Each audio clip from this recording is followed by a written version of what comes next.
দেড়টার পরে যখন বুঝতে পারছে যে ভরাডুবি হয়ে যাচ্ছে, অন্যান্য জায়গার মতো এখানে হচ্ছে না, তখনই তারা পাগল প্রায় হয়ে এই যে অনিয়ম শুরু করেছে।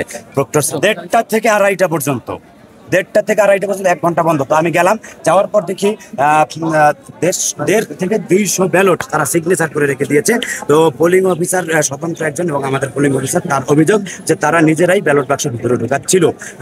যেহেতু আমাদের পোলিং অফিসারের কাছে ফোন ছিল না, আমি বলি পোলিং অফিসারের হাতে কিন্তু ফোন ছিল না, তাই তারা এটা রেকর্ড করে রাখতে পারেনি। তবে নিয়ম হচ্ছে যে একজন ভোটার যাবে, তাকে 6টি ব্যালট সিগনেচার করে দিবে, তারপরে সে ভোট দিবে। মানে ভোটার উপস্থিতির আগে কোনোভাবেই ব্যালট পেপার সিগনেচার হতে পারবে না। সেখানে 1 ঘন্টা পরে আমরা গিয়ে 150 ব্যালট উদ্ধার করেছি।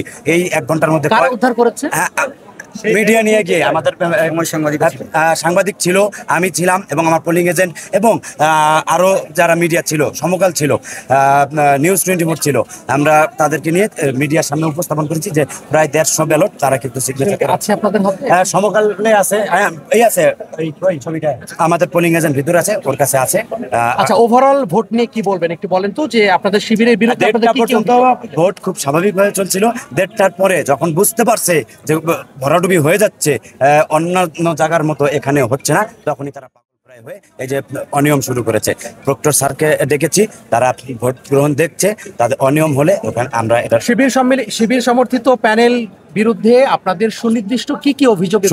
সুনির্দিষ্ট এই যে অভিযোগ, তারা পোলিং এজেন্টদের মাধ্যমে, পোলিং অফিসারদের মাধ্যমে এই যে ভোট 1 ঘন্টা কার্যক্রম বন্ধ রেখে তারা ব্যালট বাক্স ভরছে। আচ্ছা, এই যে